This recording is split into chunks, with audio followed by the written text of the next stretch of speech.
ఈ 2024-25 సంవత్సరానికి సంబంధించిన బడ్జెట్ని ఎంతో సుదీర్ఘ రాజకీయ అనుభవం ఉన్న పయ్యావుల కేశవ్ గారు మొట్టమొదటిసారిగా రాష్ట్ర ఆర్థిక మంత్రిగా ఈ బడ్జెట్ ప్రవేశపెట్టినందుకు వారికి ప్రత్యేక అభినందన తెలియజేస్తా ఉన్నాం సార్. అలాగే గత ప్రభుత్వ నిర్వాహకం వలన ఈ బడ్జెట్ దీని మీద ఈ లెక్కల మీద ప్రజలకి పూర్తిగా నమ్మకం పోయింది సార్. ఒకసారి మనం గతంలో ఉన్న పరిస్థితిని ఒకసారి చూస్తే 2014లో మన రాష్ట్రం కొత్తగా ఏర్పడినప్పుడు 18,000 కోట్ల రూపాయల లోటు బడ్జెట్, రాజధాని లేదు, అధికారులు ఎక్కడి నుంచి ఎక్కడ పనిచేస్తారో తెలియదు. అట్లాంటి పరిస్థితుల్లో నుంచి దాదాపు ఆ రోజు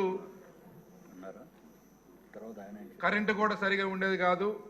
చాలా ఇబ్బందుల్లో రాష్ట్రం విడిపోయినప్పుడు సుదీర్ఘ అనుభవం కలిగిన చంద్రబాబు నాయుడు గారు ముఖ్యమంత్రిగా పగ్గాలు చేపట్టాక 5 సంవత్సరాలు వారి యొక్క కష్టంతో, వారి యొక్క అంకిత భావంతో, వారి యొక్క పనితీరుతో బ్రహ్మాండంగా రాష్ట్రాన్ని తీర్చిదిద్దారు.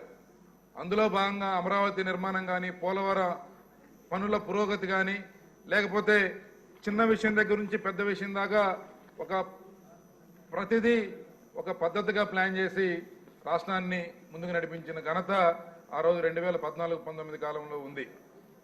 అప్పుడు ఒక సిఎఫ్ఎంఎస్ విధానం ద్వారా ప్రభుత్వం యొక్క ఆదాయ వ్యయ వివరాలు ప్రజలకు తెలిసేటట్టు, ఆన్లైన్లో కూడా చూసుకునేటట్టు, ఈరోజు రాష్ట్ర ప్రభుత్వానికి ఆదాయం ఎంత వచ్చింది, ఖర్చు ఎంత వచ్చింది, ఇంకా ఎంత అమౌంట్ పే చేయాలి, లేకపోతే ఈ విషయాలన్నీ కూడా ఎప్పటికప్పుడు ప్రజలకు తెలియజేసేందుకు, అలాగే ప్రాధాన్యత క్రమాన్ని నిర్దేశించుకొని పేమెంట్స్ అన్నీ కూడా గ్రీన్ ఛానల్లో ప్రాధాన్యత క్రమాన్ని బట్టి వాటంతటికి అవి ఎవరి సిఫార్సు అవసరం లేకుండా ప్రభుత్వం చెల్లించాల్సిన డబ్బంతా కూడా ఒక పద్ధతిగా బయటికి వెళ్ళేది.